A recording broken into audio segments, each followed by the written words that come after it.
Good morning everyone, কেমন আছো তোমরা সবাই? আশা করি সবাই তোমরা খুব ভালো আছো আর আনন্দে আছো। আমরাও বেশ ভালোই আছি। আমি শান্তনী, আমার নতুন একটা ব্লগে তোমাদের সবাইকে স্বাগত জানাই। আজ হলো শুক্রবার। চলো শুক্রবারের দিনের গল্পটা তাহলে শুরু করি।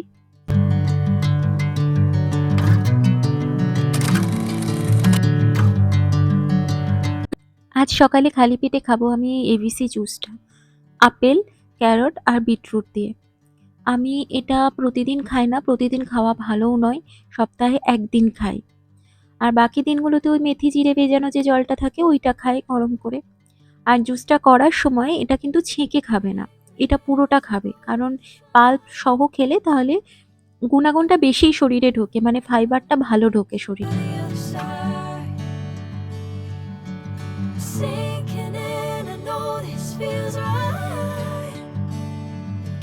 আজকে সোমনাথের অফিসের টিফিনে লাঞ্চে দেবো একটু পাস্তা।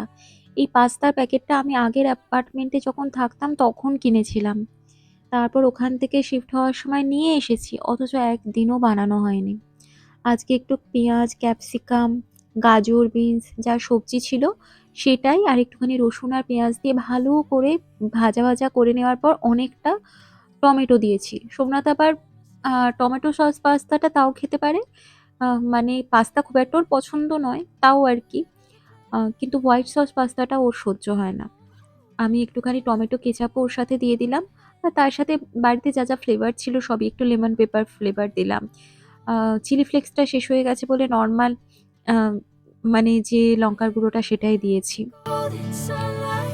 আর তার মধ্যে পাস্তাটা দিয়ে দিলাম, আর পাস্তা যেটাতে সেদ্ধ করেছিলাম ওই সেদ্ধ করা জলটাও এর মধ্যে একটু দিলাম।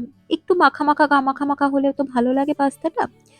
ডিম ছিল না তাই জন্য একটু দুধ দিয়ে দিলাম, আর শেষে দিয়ে দেবো একটুখানি চিজ আর অরিগানো ছড়িয়ে দেবো। আর হ্যাঁ, গোলমরিচ গুঁড়োও দিয়েছিলাম, মানে ওই যা যা ফ্লেভার থাকে আর কি। এটা খেতে কিন্তু খুব ভালো হয়েছিল। সোমনাথ জেনারেলি খায় না, এর মধ্যে একটু চিকেন টিকেন দিতে পারলে আর একটু ভালো লাগতো। আমি একটা ডিম সিদ্ধ করে এর ওপর দিয়ে দিয়ে দিয়েছিলাম। ও জেনারেলি খায় না, কিন্তু তাও ওর ভালো লেগেছিল বলেছিল।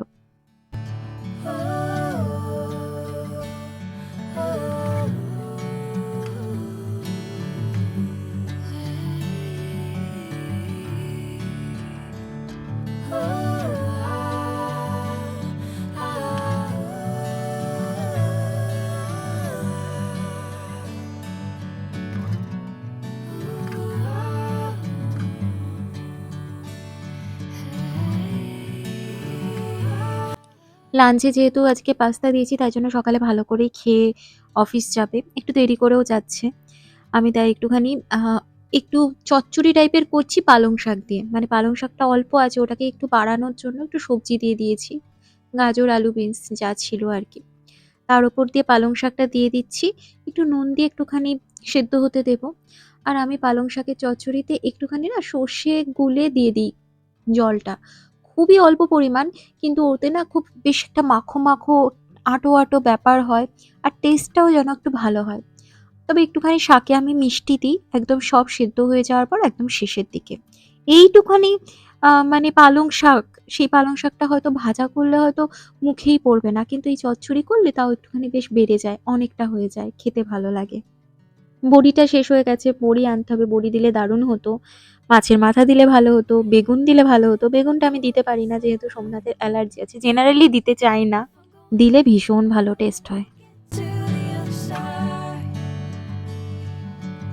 Sinking in, I know this feels right. Catching a breeze, love moving through me like a wildfire, like a wildfire. এখন ওই 2:30 মতো বাজে, আমি যাচ্ছি কে-মার্টের দিকে। ওখানে ইন্দ্রাণীদি এসেছে। ইন্দ্রাণীদিরা ডকল্যান্ডসে থাকে, তো কে-মার্টে এসেছে বলেই আরো দেখা করবো বললো। ইন্দ্রাণীদির সাথে পরিচয় তোমাদের আগে করিয়েছিলাম ব্লগে, 15th আগস্টের ব্লগে। আমার ব্লগ দেখেই আলাপ, আজকে প্রথম আমরা সামনাসামনি আলাদা করে দেখা করলাম। চলে এসেছি একটা নেপালিজ রেস্টুরেন্টে, 8,848 মোমো হাউস। মানে এভারেস্টের যে উচ্চতা, সেই উচ্চতা দিয়েই এটার নামটা।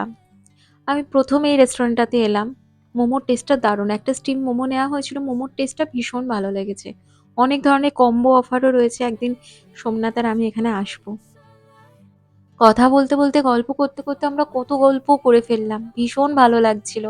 তারপর বেরিয়ে আমরা একটু হাঁটাহাঁটি করছিলাম। আর আজকের ওয়েদারটা ভীষণ ভালো। তাই ভাবলাম বেশ রোদ্দুরও দিয়েছে। আজকে ফ্রাইডেরও বিকেলবেলা এখন হয়ে গেছে। যাই একটু ফেড স্কয়ারে গিয়ে দুজনে একটু বসি। আরও একটুখানি আড্ডা দেয়া যাবে।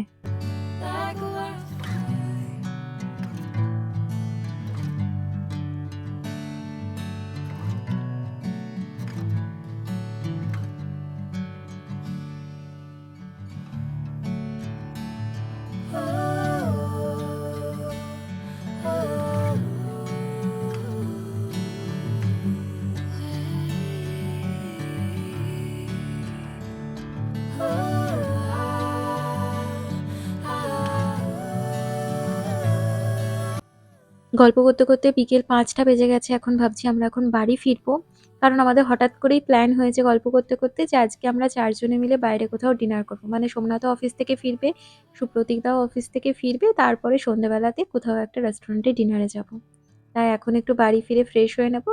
তারপর আবার রাতের দিকে বেরিয়ে পড়বো ডিনারের জন্য।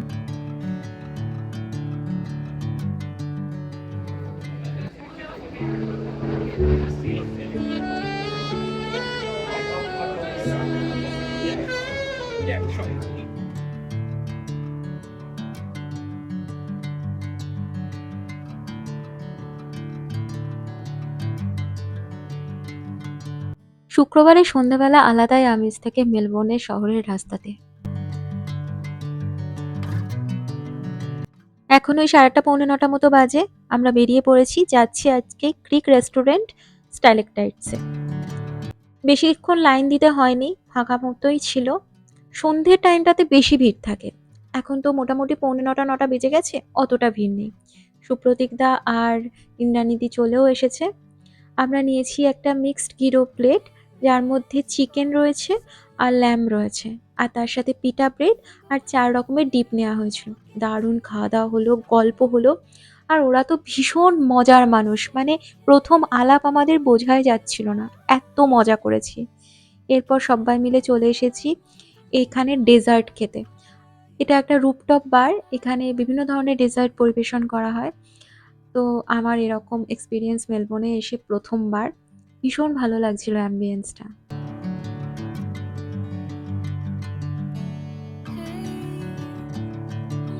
যেটা অর্ডার করা হয়েছিল ওটা চলে এসেছে। এটা হচ্ছে poached pear dessert with crumble and ice cream.